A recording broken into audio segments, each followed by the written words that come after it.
while they're working on that, and I'm confident and hope that we'll get that up and running. So good afternoon, everybody. Welcome to your Innovation, Technology, and General Services Committee. I am, as usual, joined by my colleagues, Councilman Mitch O'Farrell and Councilman Mike Bonin, although they've tricked me by switching spots this time, so if I call the wrong one of you, forgive me for that. Did we switch districts too? Oh, do I get all we should try that on for size, just for a few days. And Ms. Espinosa is filling in for Mr. Villanueva. So we'll start by asking Ms. Espinosa, are there any general public comment cards? None. There are no public comment cards. Okay. So unless there's an objection from my colleagues, what I recommend is that that items 4 and 5 be approved on consent. So moved. And just as a point, item 5 is the extension of Holly Wolcott's appointment as interim city clerk. I really want to thank her. She's for her years of service. There you are. You've done just a fabulous job, and continue to do a fabulous job, and as serving as the interim clerk. And so we're very appreciative. In my short time here, we've made the council meetings easier for the public to follow and interact with by adding the live council session votes to the mobile website. And we're now able to view trending council files to help keep the pulse on what the public is interested in. And I know that we're going to continue to do great things together, and I just want to thank you for that. And so without objection, we will approve. I did want to note on Holly, we haven't actually had a special election in the city in a few weeks, so you're kind of slacking. So that's an objection? No, I still didn't hear the objection. So we're good on the items 4 and 5. Let's consider those approved on consent. And just for the record, Ms. Holly will be in council tomorrow. We'll be in council tomorrow, but we have set aside the need for public comment here today. How are we on the technology? Should we move to item 1? Are we up and running with everybody, or are we still waiting? Should I move to another item? Let's move to another item. Okay. Let's move to item 2. I assume there are no cards on this item? There are no cards. On item 1, what you have before you is a motion by Council Members Bonin and Fuentes. This has to do with the California Energy Commission's electric vehicle grant and the resources required to complete the grant application. Great. And in advance of this, the committee, my staff reached out to several of the departments listed in Mr. Bonin's motion. The Department of Water and Power and the Department of Rec and Parks indicated that they will submit applications for this grant. We're going to ask staff from DWP and Rec and Parks to please come forward to the table to tell us about the projects that you hope this grant will fund. Now, this motion was submitted by Mr. Bonin, so I would like to first open it up to Mr. Bonin if you have some opening comments you want to make, or you can wait till after they speak. Your preference. I'll just very briefly, the point of this motion was to sort of combine two things that are really great. One is the purchase of electric and hybrid vehicles, and the other is getting other people's money and spending it on good things. So for me, this was sort of like an environmental chocolate and peanut butter. So hopefully, in addition to the two departments that are applying for grants, if there's the departments that aren't, if they can let us know what held them back from doing so, if there are more resources they could have used in order to do that. But glad to see that you two departments are doing so. Okay. Thank you, Mr. Bonin. Please, go ahead. I'm Scott Briasco, and I am an electric transportation program manager with the Los Angeles Department of Water and Power. Good afternoon.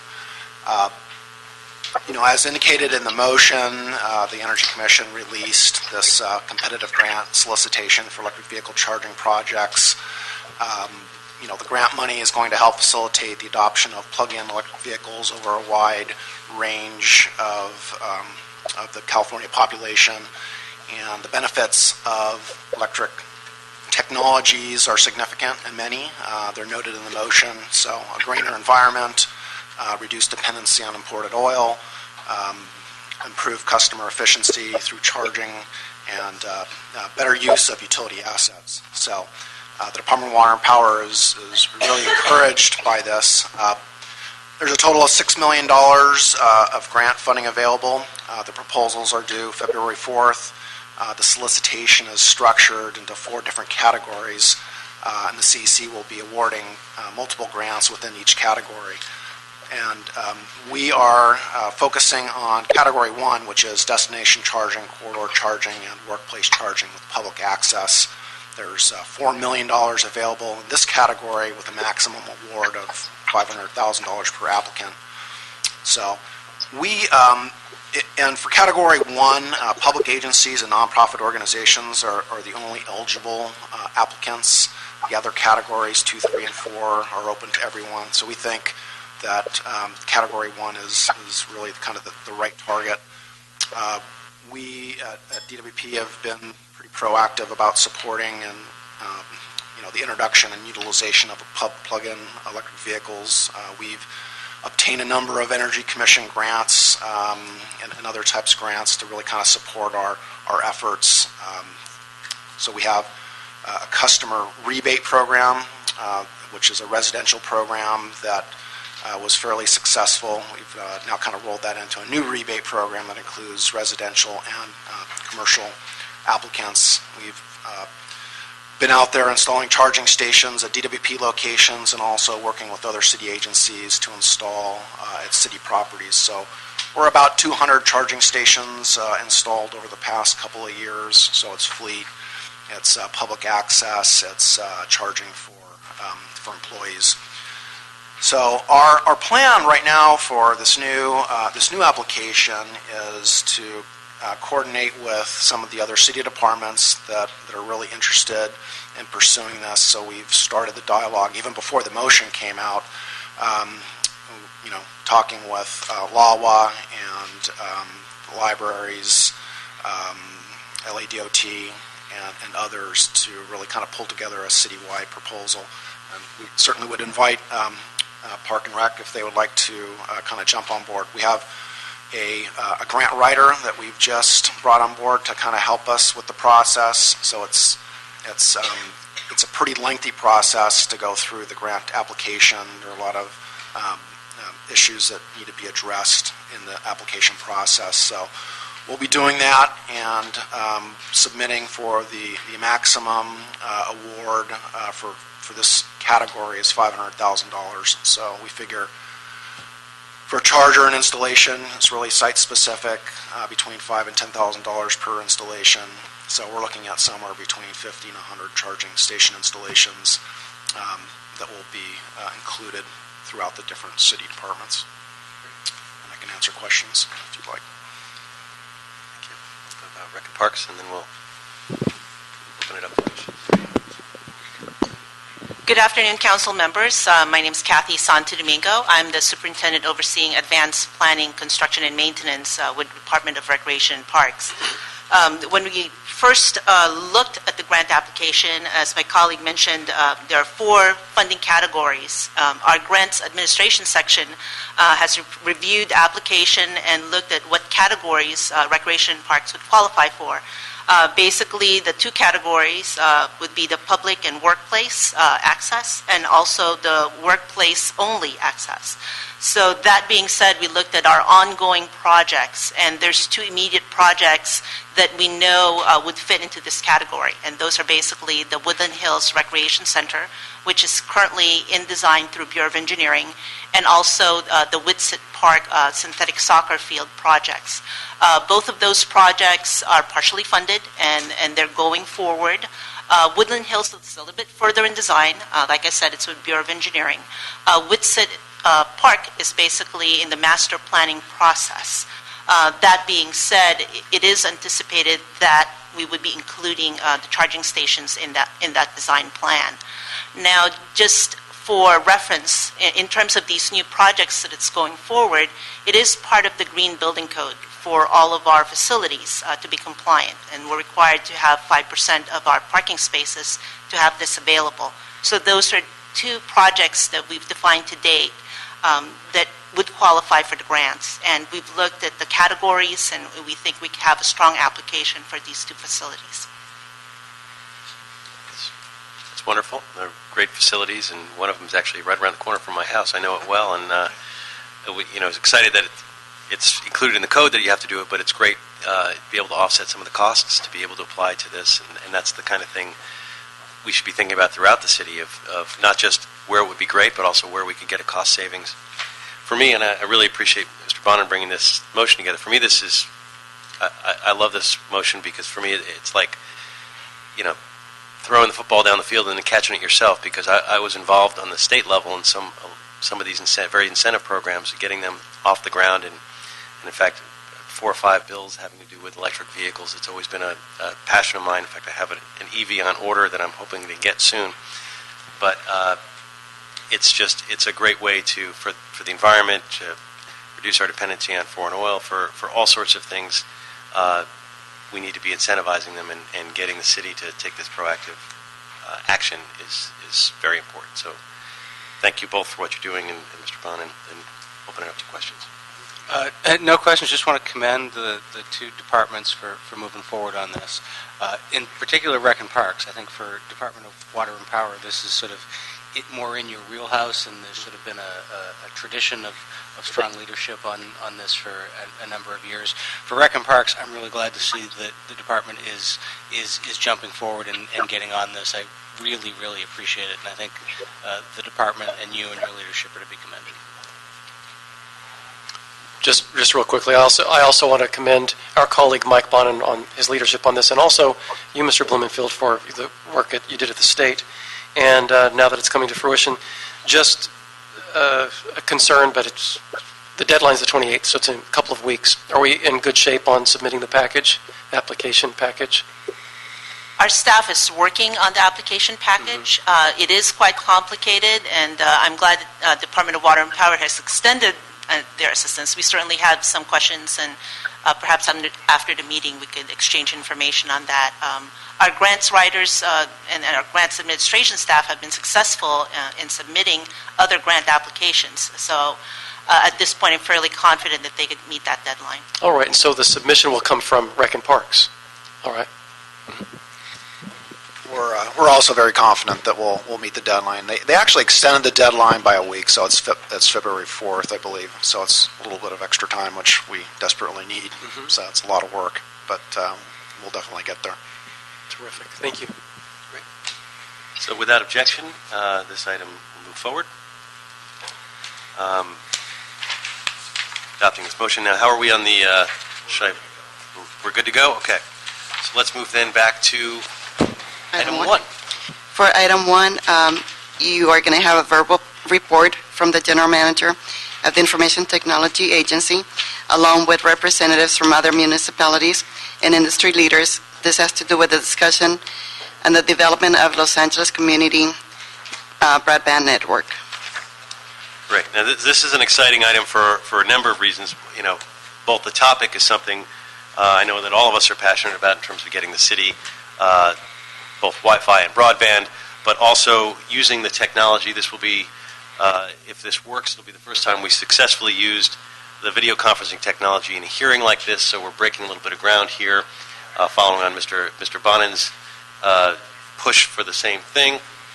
And so that's exciting. So we are having international testimony here from not only in the U.S., but from Canada, and we're bringing them to you right here. So hopefully all of that will work. And I appreciate all of our witnesses taking time out of their busy days. I don't know whether to look at the screen or look at the camera so that I'm looking you in the eye, but pretend I'm looking you in the eye. These are the kind of hiccups we'll get worked out.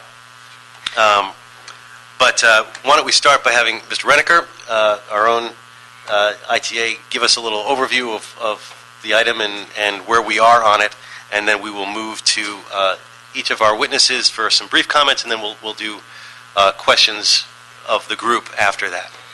So, Mr. Renneker. Thank you, Honorable Chairman and ITGS board members. Where we are on our LA Community Broadband Network project, we've been working with the City Attorney's Office. They've gone out to a competitive bid to secure outside counsel to assist us in the review of the RFP and assist us in negotiating the master contract. The responses are back. We're in a period now of reviewing those. We'll interview and make selection, hopefully over the next few weeks. We also are in a community outreach effort. Next week we have meetings with your office chairman, Councilman Blumenfield, and as well as the mayor's office to determine what type of survey we want to send out to all of the Angelinos, and also to provide a little website that has information about this project, has the RFP available for people to comment on and get comment back from the vendor community. So with that, I'd like to turn it over to my colleagues and be respectful of their time. Chris Moore from Edmonton, Alberta has a short time frame left, so we'll try to make him first. But just introducing to the size of the screen here, hopefully we're lined up in the same order. We have Mike Armstrong. His picture isn't there, and I can testify that he's much better looking than the character that's on the screen. But Mike is the CIO from Corpus Christi, Texas. He's one of the first implementers of Wi-Fi in his community that was leveraged for meter reading, but they've been very creative in how they use it elsewhere. I have Guav Garg, who's CIO from the city of Santa Clara. Guav has done a public partnership with their utility as a result of being very creative in how they rolled out community broadband in that effort. I have two industry analysts, experts that are here. Esme Vo, who is the founder of Mealy Wireless. I also have Craig Settles, who's the founder of CJ Speaks. The both of them are very well familiar with Wi-Fi, not only in the United States, but around the world. And then lastly, we have Chris Moore. He's the CIO at Edmonton, Alberta, which has a very large Wi-Fi deployment, and they're doing a lot of economic development activity with some greenfield projects and expanding their broadband. So with that, Mr. Chairman, I'll turn it over to you and the committee for questions. Great. And so if you said Mr. Gorov is on a time constraint, We've lost audio. There we go. Okay, who is on the time constraint, and I'll have them go first. No, we've lost audio from you, Council Member Blumenfield. Okay, well, technology is working it out. I was going to go with whoever was the person who had the... Can the folks on the screen hear me? We've lost audio. We cannot hear your Councilman Blumenfield, so we can get another microphone there. It was working fine prior. Well, best laid plans. Maybe it's your microphone? Maybe it's your particular microphone. One of you say something. Can you hear me now? Yes, we can hear you fine now. Okay. Well, that's a strange one. Okay, so who was it of the group that had the time constraint? Because I'd like them to go first. Chris Moore from Edmonton, Alberta. Okay, so, for each, maybe Mr. Moore, I know Edmonton entered into an agreement with Shaw Communications in 2012 to provide hotspots.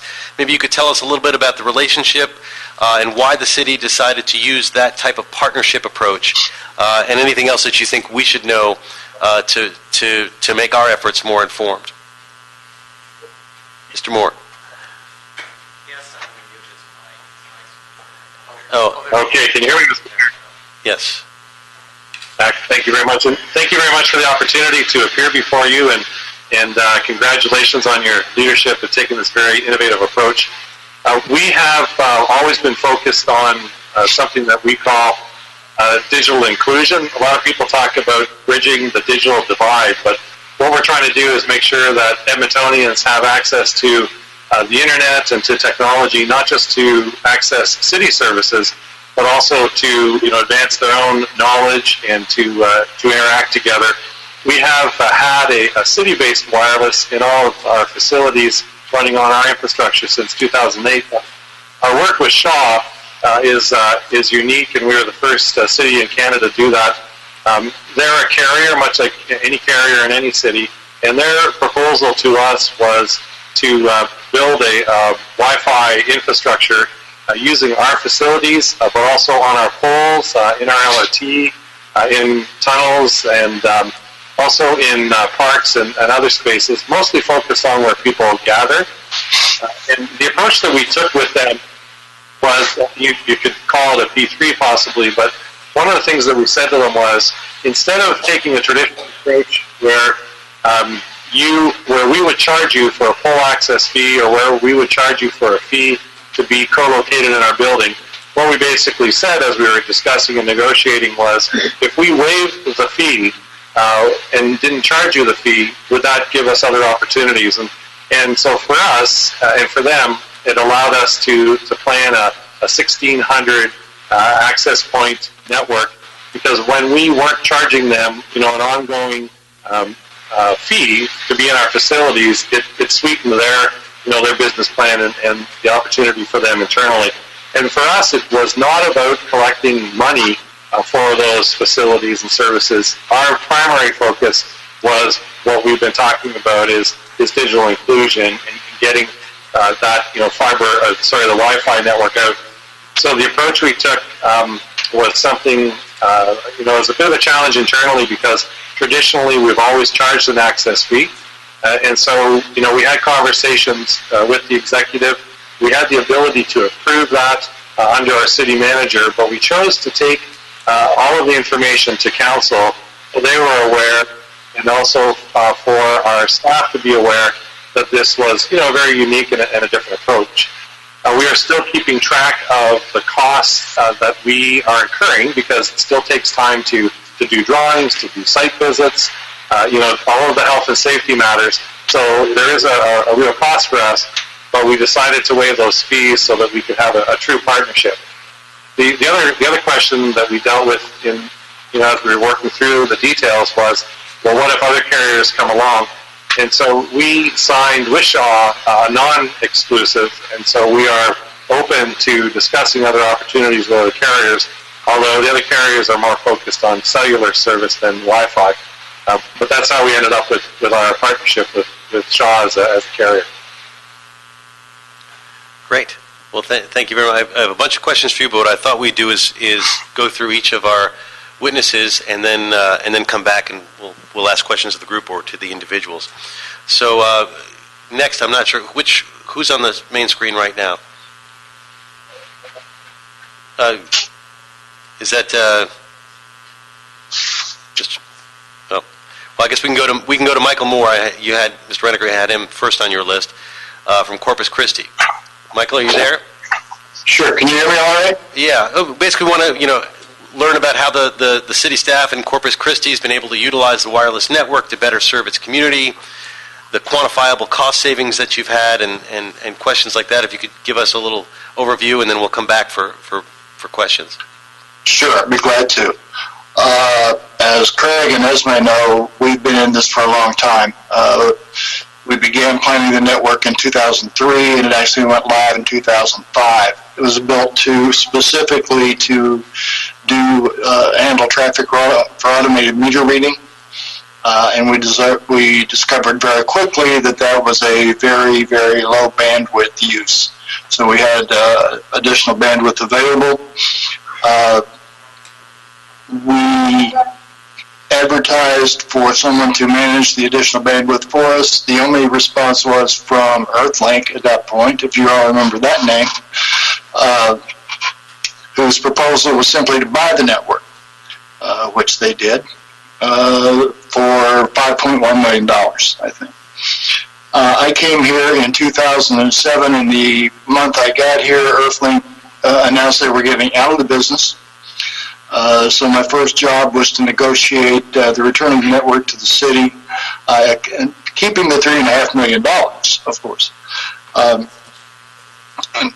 But what we have done since then is the same thing I think you guys are trying to do in LA, and that's put in place what we call enabling technology. Wi-Fi by itself doesn't do anything, nor does fiber do anything, but it opens up realms of possibility that would otherwise not be there. So what we are doing now, in addition to reading 120,000 meters, water and gas meters every day, is a lot of video surveillance. We're probably running 100 or so cameras. We are in a position where we can now provide connectivity anywhere in our city within a couple of hours. One of the big things that when we negotiated the return, one of the things that we told our council was that we would concentrate on the city services. We have no interest in going into business. We are prohibited by Texas law from becoming a telecommunications carrier, so we're kind of limited in what we can do. So our focus has been on equipping our field staff, everything from inspectors to construction crews with wireless technology. We are at a point now where anything they can do at their desk, they can do in the field. We're saving probably an hour to an hour and a half a day per employee for 200 employees. So it's been very useful. The really neat thing that they have found is the ability to do instant GIS updates in the field. This has been something that's been very valuable to them. We do not, given the fact that our concentration's been on city service, we have not paid a lot of attention beyond the cost of maintenance to doing any kind of ROI. I mean, the network has been paid for. We built it ourselves. We maintain it ourselves. So it's there, and my job is to find the best possible use for it. I can tell you that my external communications cost between Wi-Fi and fiber is essentially zero. So I'm really not paying, and I've got over 200 sites connected with no cost to AT&T, Verizon, or any other commercial carrier. So we're very happy with that. What has been really gratifying, I guess, is the things that have come up that no one could envision, 2003, 2005. And I think part of what has happened is that the technology itself has caught up, or the devices have caught up with the technology. So it's, when we started, Wi-Fi was this very glitzy thing, and now it's very difficult to find any place where you cannot get a Wi-Fi signal. So that has all happened in the last 7 or 8 years. But what we have seen happen as we do provide public access in our tourist areas, in our parks, in our convention center, our city-owned facilities, and along our bayfront, is this has become an increasingly valuable community amenity. Not only the people who live here, but the people who come to visit are very, very impressed with what we've been able to do. They like the ability to park down in our downtown beach or down by our bayfront and sit in their cars and do work while they're waiting for the meetings. They like the free Wi-Fi at the airport. It's just been, something that has enhanced the community tremendously. We've also found some fairly unique things that we've been able to do. One of the things I really like during last year's spring break, and we have 2 Gulf islands within our city limits, which cause their own kinds of problems. But we were able to do remote magistration for people on the beach, who had had a little too much to drink or whatever, and then we were able to actually charge them right there without our police fighting traffic for about 4 hours to get that done. So, we saved money on police. Our visitors got back to their activities fairly quickly, and that seemed to work pretty well for us. We have not yet done a lot with digital inclusion.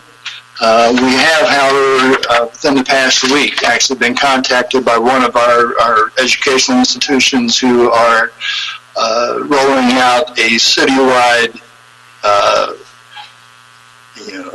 early education program across our entire city, which is in dry land terms is 144 square miles, and they are very interested in using our Wi-Fi system to provide connectivity to underserved students and others who may take advantage of their service.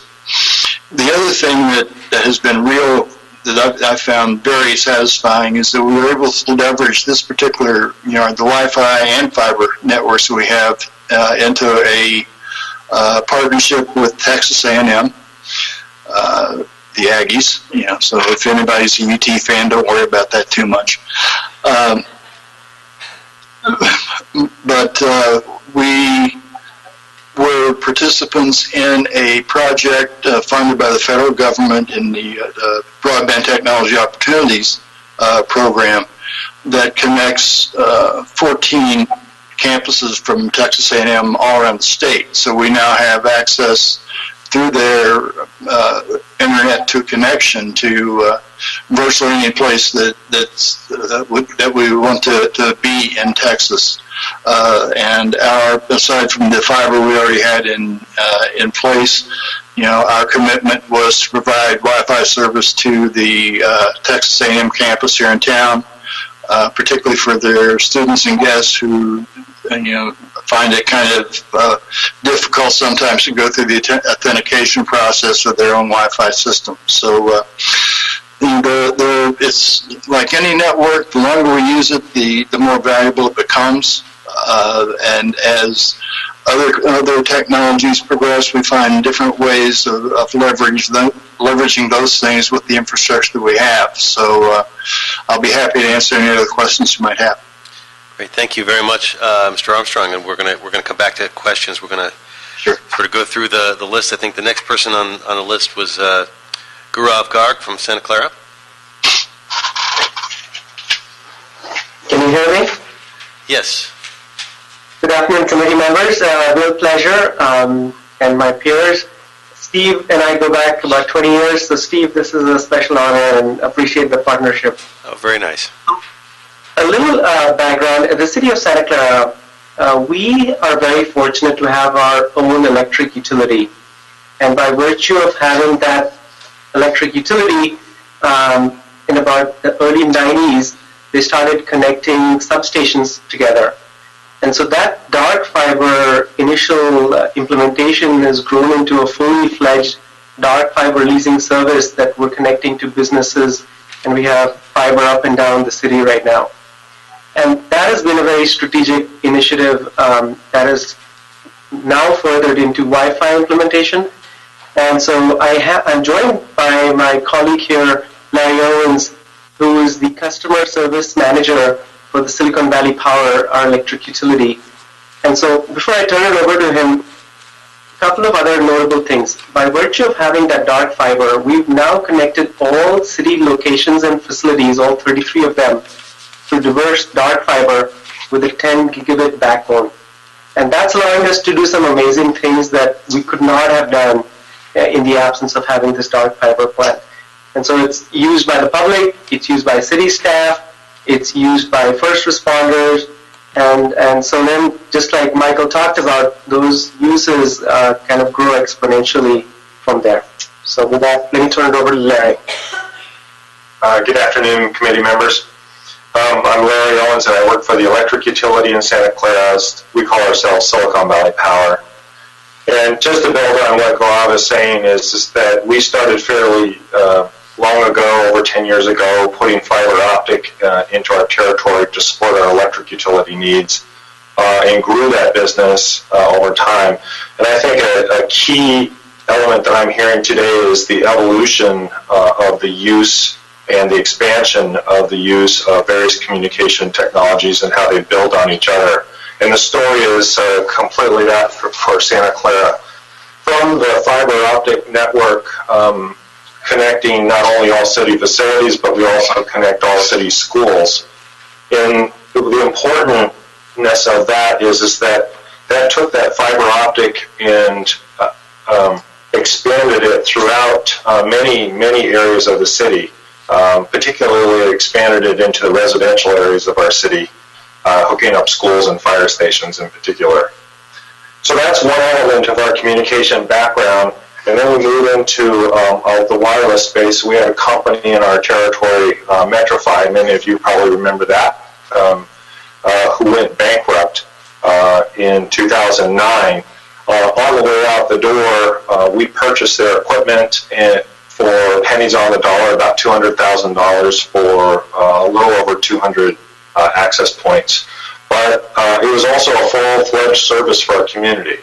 Of course, their business model was to sell advertising more than it was to perform service and coverage. But they set an expectation within our community that was fairly high. We decided to try to take that on, continue the service, and then test it for our own utility uses. You've heard other examples of utilities, electric utilities, using this to support their AMI system. That turned out to be the same for us, as we saw the utility of having a multi-use Wi-Fi system within our territory. We decided to replace that old aging system that only covered a part of our city, essentially the residential areas of city, with a system that covered the entire city. So we went from about 200, a little over 200 units to now 600 units, which covers the entire area of our city. We also, because of our fiber backbone now that stretches across the city and even into residential neighborhoods, we were able to complete about a 1-to-9 ratio of fiber backhaul points. So we have over 50, almost 60 backhaul points within our territory that are connected up with fiber. I think some of the other things, the new technology allowed us to operate on dual bands. We're only opening the 2.4 gigahertz band out to the public, but the 5.8 is available. It's a mesh network. It's self-healing. So anytime a unit goes out, other units come in to fill the space. If a backhaul point goes out, all of the children radios reform and maintain connectivity. We've seen that happen in real time during power outages, and it's worked surprisingly well.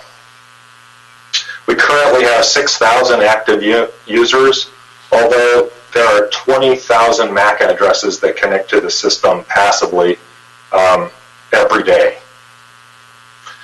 Currently, we are flowing about 40 to 50 megabits per second to the internet. We're fortunate enough to have a very inexpensive pipe out to the internet to support these activities, so we're really excited to look for ways to expand that. And as you've heard earlier, is just that the number of applications just continue to grow. Our original purpose and the funding source was to support meters, meter reading, but also mobile workforce. So our utility workers could connect up to our main office anytime, anywhere within the territory for access to the GIS maps, circuit maps, or other information. We also support mobile workforce and other city departments. Originally considered for the electric utility, we immediately realized that many of the departments within the city have a field presence, and the utility of that, of course, would be greatly received. So we're only live on this current system for about a year now, a little under a year. We have yet to really stretch our wings with the technologies, and currently we've just got moved through customer service changes that happened with the new system because we had to change location of radios, so coverage shifted, etc. I think one of the big lessons learned for us is that a Wi-Fi system is never perfect. There's always buildings or trees in the way, or mobile devices have really low power in order to consume to conserve their battery. So even though a laptop or a desktop or a repeater might be able to connect to Wi-Fi access point nearby, smartphones are less adept at transmitting that far, and so we have some degree of frustration amongst our users about coverage. However, we have been looking at an enhancement plan to take a look at how we might improve that situation. We installed at a density of about 40 units per square mile in a residential area. We're looking at the investment and the benefits of increasing that potentially to 50 per square mile. And I think that's about all I have to say, and I'm open for questions. Great. No, we have lots of questions. I want to try to keep going through all of our witnesses, get everyone to at least get their initial comments. And I think the next one we had was Esme Voss from Muni Wireless. Councilman, if we could, we do have the CIO, Mark Tuitu, from the Seating County of San Francisco, and he's just joined us. So if you wanted to keep with the remaining city testimony, then we could go to the industry experts. That'd be great. Okay, we'll have if Ms. Voss, if you would just wait, we'll have Mr. Tuitu from San Francisco next, and then we'll move to the the non-city folks. Mr. Tuitu. Good afternoon. We were not doing a lot of Wi-Fi, public Wi-Fi until last year. Specifically, we had what we call the gold axis, the gold axis on Market Street. It goes from the heart of San Francisco up to the Embarcadero to the ocean, and we went live, as you might know, December 16th on this, and the Department of Technology decided to harness the task on its own, and we delivered that within 6 months.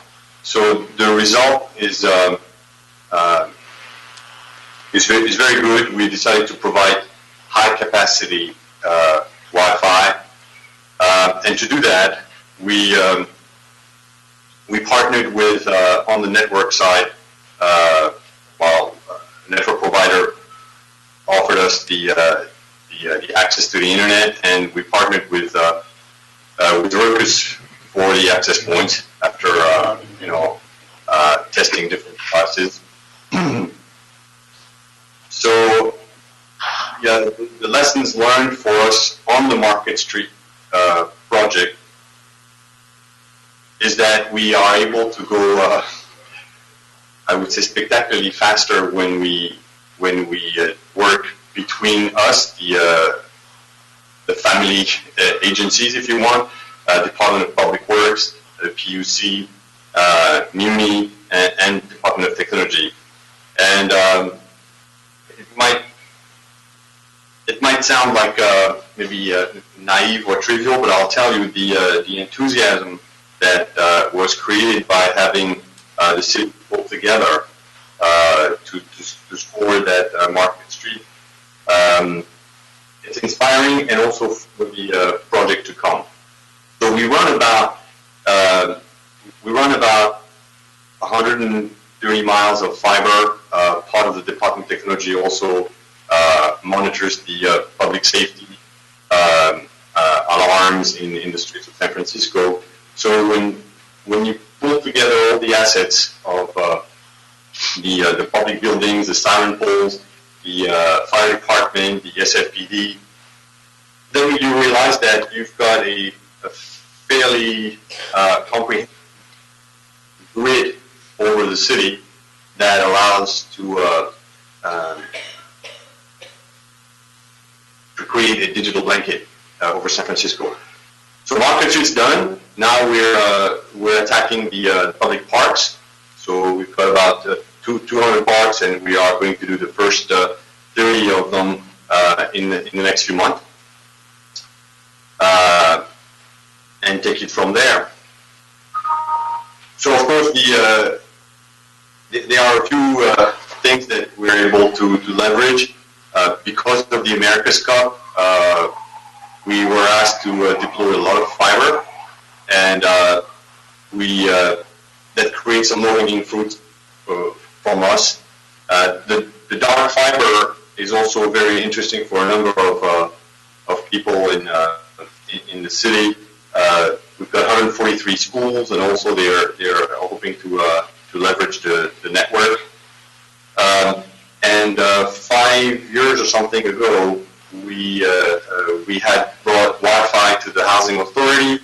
I believe this is like 38 locations, and a population that's like probably around 20,000 people. And what we learned from that, first of all, is that today you can't, access to the network is not a gadget. It's not a nice to have. If you want to have true digital inclusion and close the social divide, you need to provide access to people that can afford to have an unlimited plan, and it makes a difference in Housing Authority to be able to be part of the network.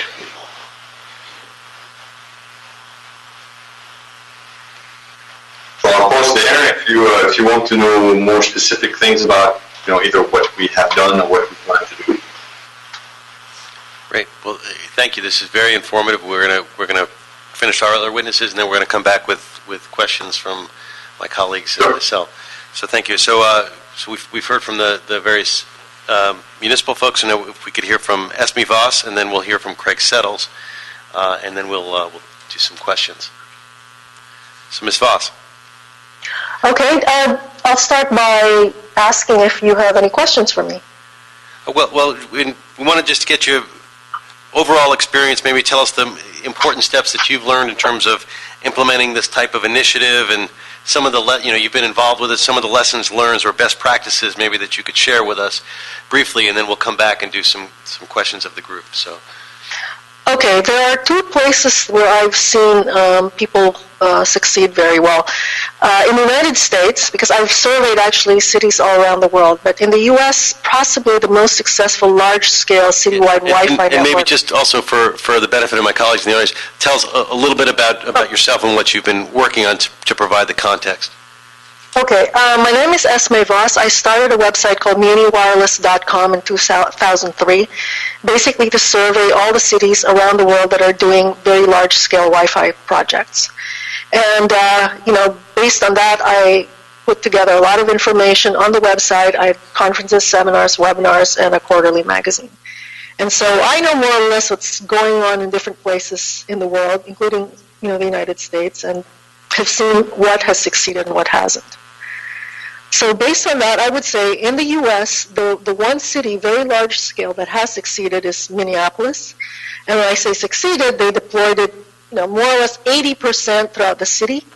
The model there is very different from what other cities had used. The city had actually commissioned a citywide Wi-Fi network to be built by a local ISP. And the city paid that local ISP, I believe, $1 million every year over a period of so many years, I forget what it was, for the city's own use of the network, and they had a service level agreement. The only thing the ISP had to do in Minneapolis was obviously to deliver Wi-Fi to the public. So they did it on two levels. There was a free level, and there was a paid-for level. And that seemed to work because the wireless ISP had an incentive to upfront spend the money to build the network. So in that regard, you're giving an incentive to a private party. They don't have to run around trying to scrounge money from advertising or this and that. They have that money or promise of that money up front so they can raise capital, from bank loan, whatever. The second thing that's worked very well in large cities, and I'm talking now not just about the U.S., but internationally, is that when you're setting up a big network, to focus first on places where a lot of people congregate. Now, I've lived in L.A. I lived in Brentwood from 1988 to the end of 94. And when I look at the patterns where people congregate, obviously there's Santa Monica Place, right? But also there's Mid-Wilshire. There's a lot of people now, going out and shopping Mid-Wilshire, Hollywood. And it's important to prove that concept there and also to get buy-in from people. When a lot of people have Wi-Fi and they're happy with it, in the places where you're going to stumble and people will criticize you, at least you have enough of a mass of people to back you. So those are the two instances where I would say, you can get some success when you're launching a network. Great, thank you. I know we'll have a lot of questions for you as well, and but I want to finish the round and go with Mr. Settles, Craig Settles, next. And Craig, if you could do the same, tell us a little bit about yourself, what you've been working on, your relevance to this, and maybe a couple of the important lessons learned that you've had, and then we'll move to questions. Great. Thank you. I have been a consultant and broadband industry analyst since 2004, 2005. I help communities develop their strategy for using broadband to impact economic development, transform education, to improve the way that the local government runs, and also using broadband to affect or implement telemedicine and healthcare-related applications. in my analyst role, if you will, I have a radio show and I write a number of articles. And I've written several books, starting with the book about wireless Philadelphia. And in this capacity, I have observed, both from a consultant perspective, but mainly as the analyst perspective, dozens of communities, large and small, in the U.S. that have built network projects that are either wireless or wired, some combination of the two. They have used a variety of business models, partnership models, funding models and options, and so forth. So my takeaway from this is, if you look for a common thread of success among the 300 plus communities that own their own broadband network, they did very effective and very extensive needs analysis on the front end. Their technology decisions followed the needs assessment, as opposed to deciding on the technology and then trying to force it to fit into their community. So this needs analysis followed by the technology decision making has been very effective. And they have established effective partnerships both with vendors, with service providers, and other organizations within and around the community. In terms of recipes for failure, typically making assumptions, not doing the effective groundwork, and I think most importantly, not ceding too much control over to the private sector organizations that are involved in the partnership. And we can talk about that more in greater detail, but I think that even with public-private partnerships, even in cases where private sector companies have provided all of the broadband services, those successful communities are those that control the relationship between the community and those providers and private sector organizations. Great. So I can now turn it over to the questions. Great. Thank you very much. Very interesting. All of you, very really interesting to hear what's going on around the world and some of these issues. What I'd like to do, rather than my asking a series of questions and then my colleagues asking a series, I'll just kind of have each of us ask a question and kind of alternate questions. So I'll start, Mr. O'Farrell, if you want to start with the first question and then go to Mr. Bonner, and then I'll ask a question and we'll kind of Sure. each line short so that we can ask multiple questions. Thank you, Mr. Chair. I sure will. I want to thank the panel. What a great amount of information and feedback you're providing for all of us. Thank you so much. I have a question for Esme. You mentioned Minneapolis as a really great model where they have 80% deployment in broadband. Maybe you cover this, so forgive me, but how long has that been in effect there in Minneapolis? The network has been there for several years. I think they finished it, I can't remember, but it's been there a good 3-4 years at least. 3 or 4 years. And along those lines, what are some of the other cities? We know the population of Minneapolis-St. Paul. It's a major population center in the U.S. What are some other cities that you studied of similar population? Well, I looked at London, but there it's more of a public-private partnership between the people who run the metro. It's mostly around public transportation in the London Underground and in some squares. Then there's Hong Kong. There's a very different model there. They also used a local telecom operator, PCCW, and the deployments there take place largely around government buildings and in parks. And then the last one I looked at in Singapore, because I lived there last year, it's the same thing. They use a consortium of private and public entities, and there also it's done mostly in the parks, public areas. So those are the ones I've seen of any great number, density and things like that. Thank you. Mr. Bonnet. Thanks, and not to turn this committee meeting into a huge self-congratulatory fest, but I do want to thank you for actually putting this discussion together today, and UNITA of making this technology happen today. I know from firsthand experience it's not the easiest thing in the world. You were the first one to try it. You're the first one to succeed. We each have a first. So I think this is very good, and I hope we get to do this more often. I have a bunch of different questions, and I don't have sort of an order or a theme to it, but ask one or two, and then we'll keep running around.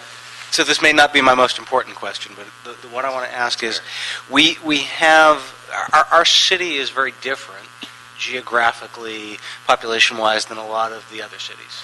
We're not a city that goes up. We're a city that sort of sprawls out. So we have a lot of territory.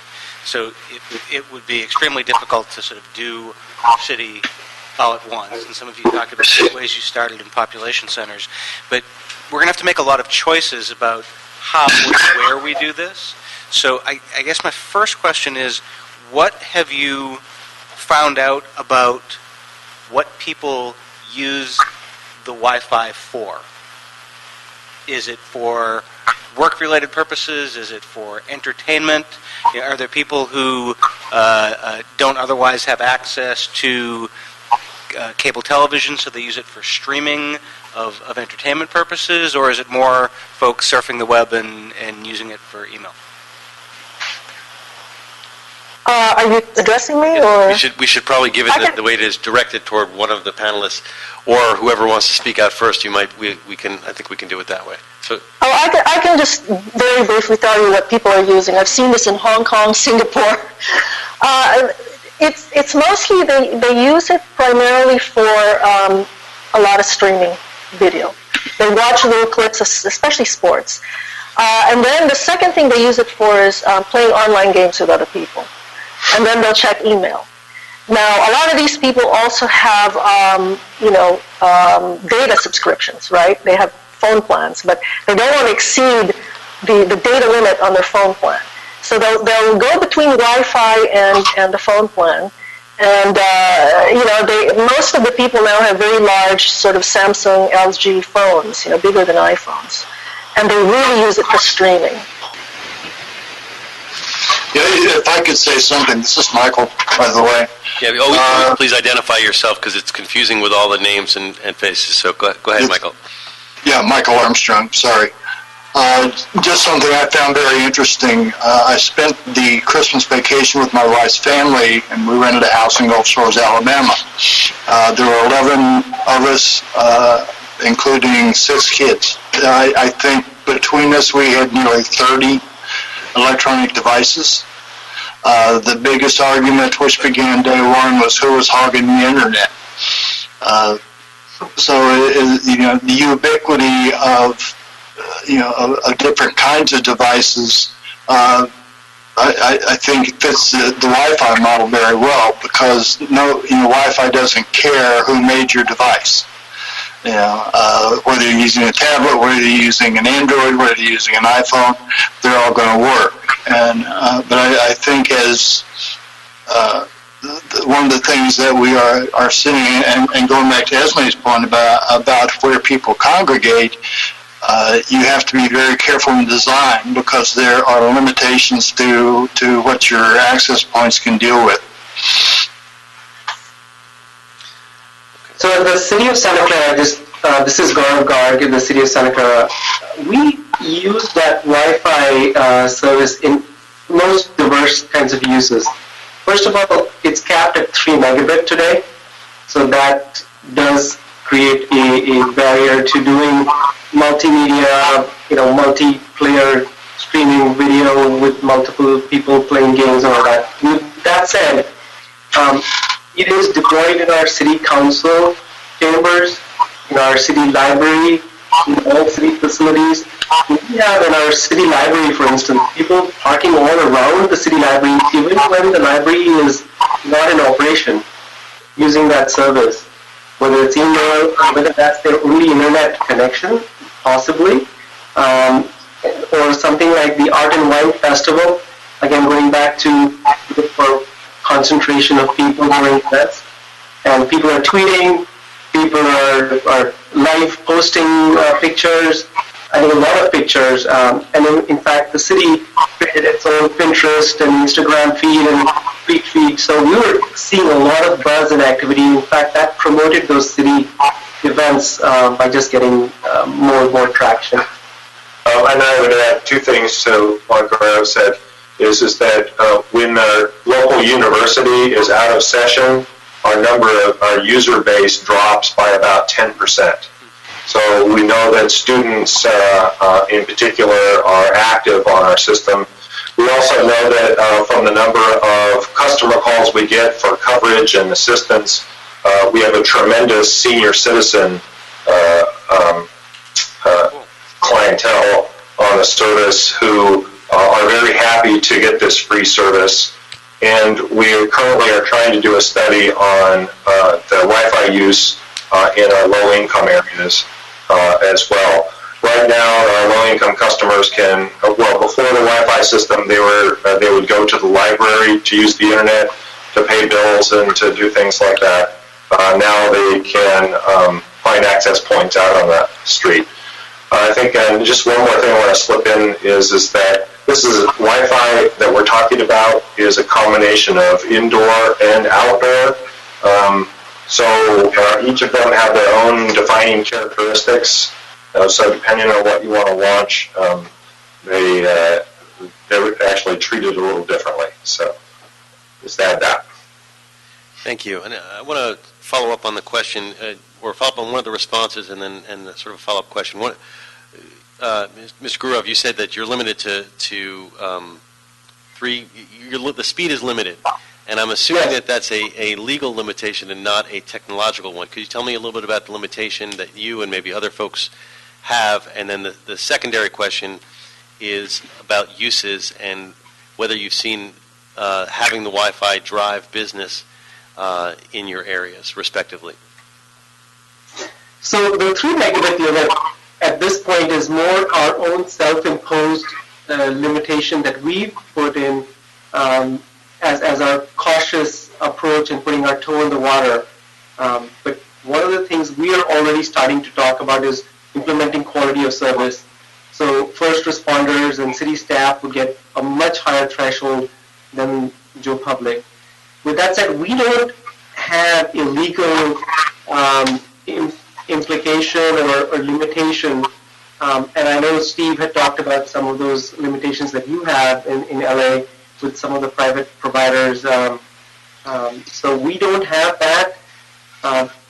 And with that said, I just want to say on the economic development, first of all, going back on the dark fiber, the major data centers in Silicon Valley, they look for two things, abundant power and abundant bandwidth.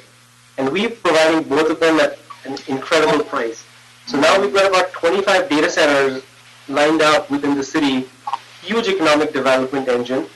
Taking that into the Wi-Fi space, I'm going to turn it over to Larry of seeing how he sees that. So I wanted to answer your question a little bit more directly and highlight one of the differences between indoor Wi-Fi and outdoor Wi-Fi. So with indoor Wi-Fi, the bandwidth can be set really large. On an outdoor system, in order to connect with all of the radios, it's a hopping mesh system. So you have fiber connected to one radio. In order for the signal to get out to more distant radios, it has to hop from radio to radio to radio. And every hop limits the bandwidth capability of that signal out. So in our case, 3 hops, if we start at 15 megabits per second, by the time we get out to the third hop, that radio is only seeing about 5 megabits of throughput capable. That's why we limit each user to 3 megabits per session, because it's a technological limitation propagated by the fact that you have to hop from radio to radio. In an indoor system, that's not the same. You're usually directly connected right to the principal Wi-Fi equipment that's connected to an Ethernet cable with more unlimited bandwidth.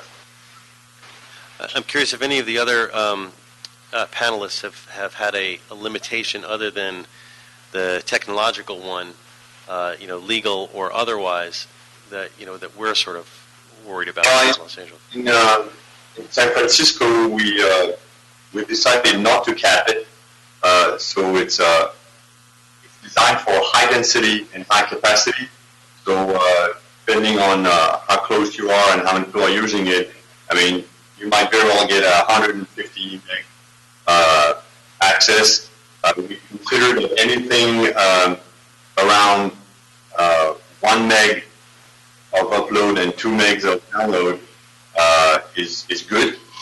But we've seen people use, first of all, to answer your previous question, for us, there's no ads and no strings attached. We do not record, we do not monitor, and we do not filter.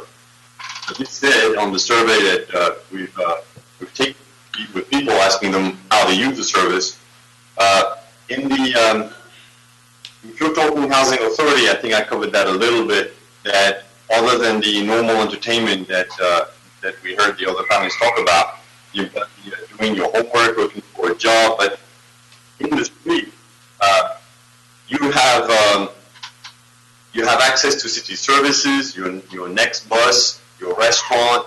And we see, of course, the browsing the net, mail, the web-based training programs in some case. A lot of people say, oh, I call family. I use that because I don't have a plan or it's expensive, so they use applications on free Wi-Fi like Viber or FaceTime, and they stay in touch with family. So that's pretty important. And also the same thing as my colleague, we see a lot of Facebook, Twitter, uploading pictures and stuff like that. So I like the idea of the quality of service to be able to give priority access to the public safety people. I think it's a good idea. Yeah, this is Michael again. We've taken a little bit different approach here. We actually run 2 separate Wi-Fi networks, and we keep them very distinct. We run a network that is accessible only to city employees, and that is designed symmetrically so that we can have 9 megabits up and down. And this is really not what you usually see in a public network. The back channel for us as we're doing work is just as important as the downstream channel. On the public side, we run a separate internet pipe, for the public. That traffic does not cross into our secured network. Depending on again, where we are and how many radios we put up. For example, in our convention center, we can achieve as much as 15 megabits downstream, but we're only, our back channel is going to be much more limited than it would be on our other network. So this is working out pretty well for us because it does not impede the work that we need to get done to get city services done, and we don't really care what the public does on their side. We're like everybody else. We don't monitor, we don't filter, we notify everybody that it's wide open. You use it at your own risk. Just one more thing, if we can add from Santa Clara. We have a full subscriber management system behind the Wi-Fi system, so you have to click I agree for that session. Sometimes that limits these automated Internet of Things appliances from connecting to that. It's kind of a good thing too. But that also means that we can track the MAC addresses and blacklist, and sometimes you've gotten an FBI or a criminal justice kind of inquiry for some computer crime that we've been able to log and provide the logs for. So there's a full... Another thing that might be of value, just more from information, the new 49er stadium that's being built in Santa Clara, they're putting a distributed antenna system along with 1,500 access points just concentrated in one stadium, just because they see Wi-Fi so pervasive and in a game to take away the load from a 3G, 4G network that would bring the whole network down. So there's a lot, and they put a 20 gigabit internet pipe going to the stadium. Just kind of mind-boggling of the magnitude of how 68,000 fans are going to use this, or at least they're projecting some of the apps to go viral and video and all of that. So you're seeing the new generation of Wi-Fi just completely change the ground rules of what we've kind of built and what we're talking about here. So good data points to track. I have more questions on this, but I want to keep the flow. So, Mr. O'Farrell, and then I'm told we only have about 10, 15 minutes. So, Sure, thank you. This is just more thought-provoking as it goes along. For Michael in Corpus Christi, does your Wi-Fi stretch out to the whole entire city limits, to the extent of the city limits? Yes, it does. Corpus is interesting because our actual area is almost 500 square miles, but only 144 square miles of that is dry land. We have lots of water and lots of beaches, but we do cover the entire 144 square mile landmass with a mesh. We're using just right at 1,400 radios to provide that. I've been doing a little bit of research during this whole discussion, and I would like the panel just to sort of correct me or give us some guidance as I go along, but it seems to me that what we have to really think about is population, the terrain, the geography, and of course the size in square miles. We have the population of Hong Kong, we have the terrain and geography of San Francisco, and we have the size in square miles, which is very close to Corpus Christi. LA has 503 square miles. It's pretty much populated, though. So what are your thoughts on that as our colleague Mike Bonin mentioned, our characteristics? It's a different mix from all of these examples that we've been given today. What are some of your thoughts on what I just said? Yeah, this is Michael again, and yes, I agree with you wholeheartedly. I mean, if you can't do Wi-Fi well in Corpus Christi, you can't do it anywhere. We're very flat. We don't have a lot of tall trees. We don't have a lot of tall buildings. So we also have 9 towers that we own. So we're in pretty good shape. I think one of the things you may want to look at is something that was done in Seattle some time ago, and that's where they put together basically a network of hotspots, connecting, as Esme was talking, the areas where people congregate or where you're going to have the highest use with fiber or a microwave or whatever, without trying to cover. The idea of covering LA with a mesh is just mind-boggling to me. It's not something I would ever attempt. Steve might, but Steve will. But it's. I would really think very hard about what it is you really want to accomplish. If you're looking to do something with city services, then one design is going to prevail. If you're more interested in digital inclusion, where you have to provide access over a wide area, then there are some other models that you may want to look at. But the idea of putting in a mesh, I've been to LA, and putting in a mesh to cover that entire area would be a nightmare to me. Mr. Bonin.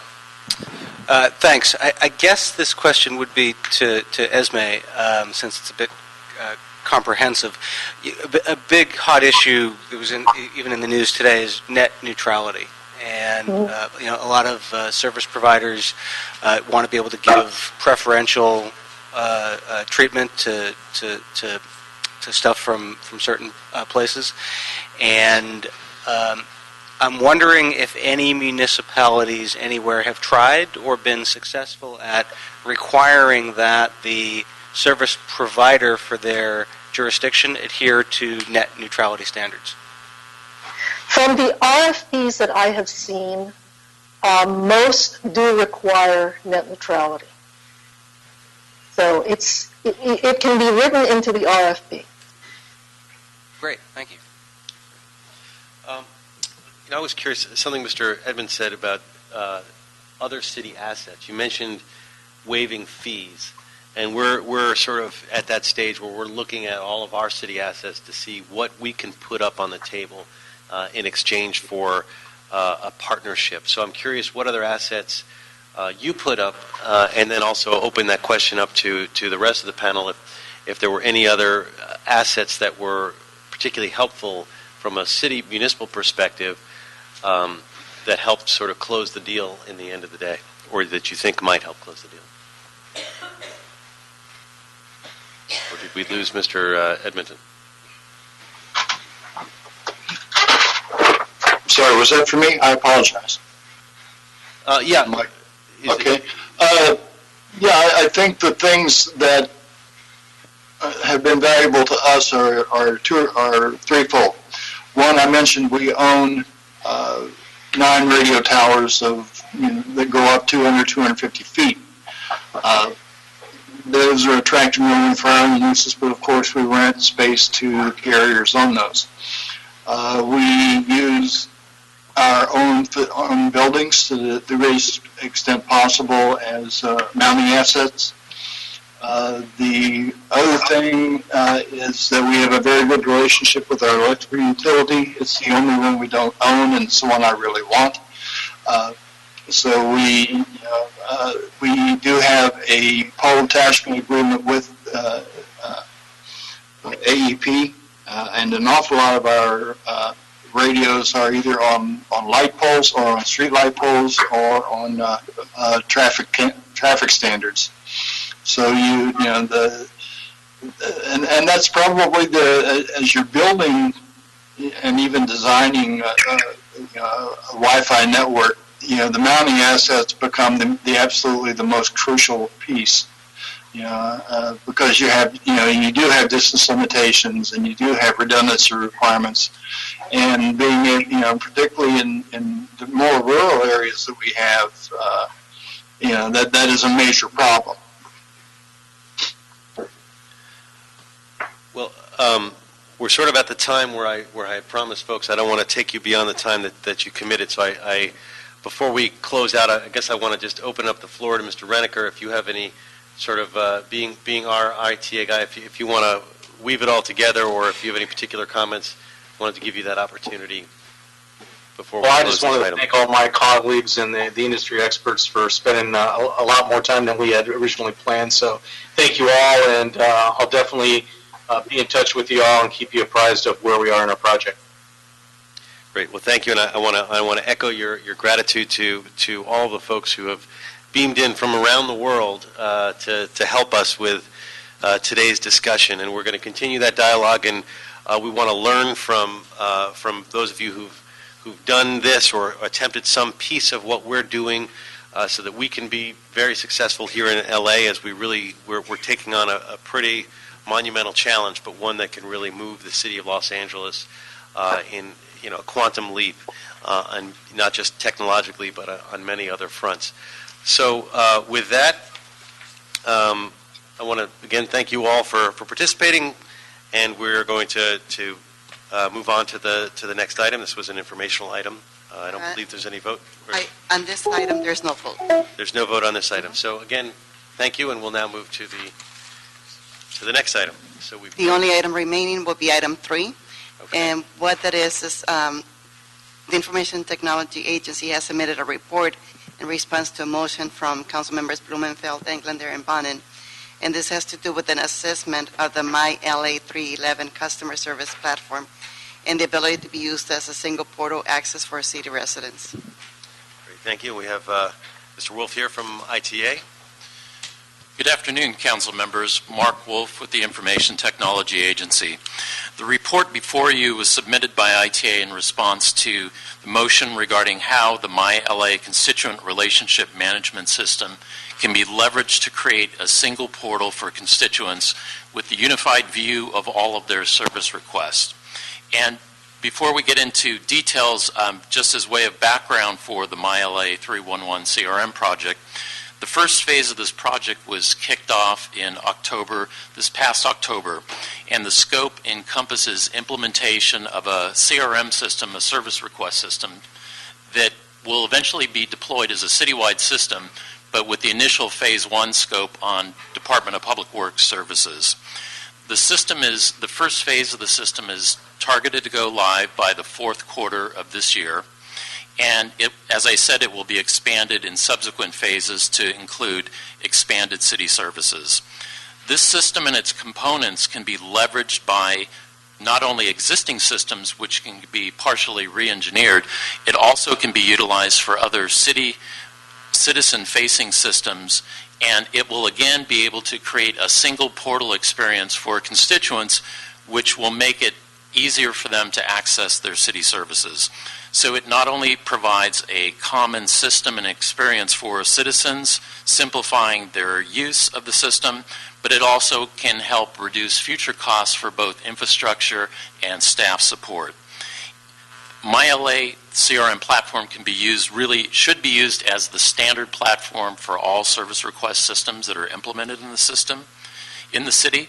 And in some cases, for example, in other business areas like utilizing building permit processes as an example, those are instances where there are industry niche solutions that exist that are already out of the box, off-the-shelf systems that are tailored for those industry type solutions. Those systems, rather than trying to fit them into this system, probably are better utilized as an off-the-shelf solution from another vendor. They then can be interfaced into the MyLA portal, so to the citizen it seems like it's one system. They don't know that it's pointing to another. So the recommendation going forward that ITA would make is that the MyLA CRM service platform be used as the city's standard service request system platform, and that prior to making procurement decisions for new service request systems or even new citizen-facing systems, that departments consult with ITA to be able to evaluate how the MyLA CRM platform can be leveraged for implementation or interface of that system. And it will, again, not only reduce some support costs and infrastructure costs, but more importantly, it'll enhance the constituent experience. So that concludes my report and comments. I'm open to any questions that you have. Great, and we certainly move it in the right direction. This was something that was brought to us by Mr. Englander, Mr. Bonin, and myself, and you know, I think that you guys get it. I mean, this is about trying to create a unified user experience so that when somebody clicks on My 311LA, they have a portal into every aspect of the city, and it's not just sort of a front-end window. It actually gets us into every aspect. And so part of the other piece, in addition to the recommendations that you've made, that I would add to that is we want to get periodic updates as to where we are at. So if you could add that to the recommendations that you made, which I'm going to recommend that we adopt. But tell us just, you know, the total budget for this project at this point.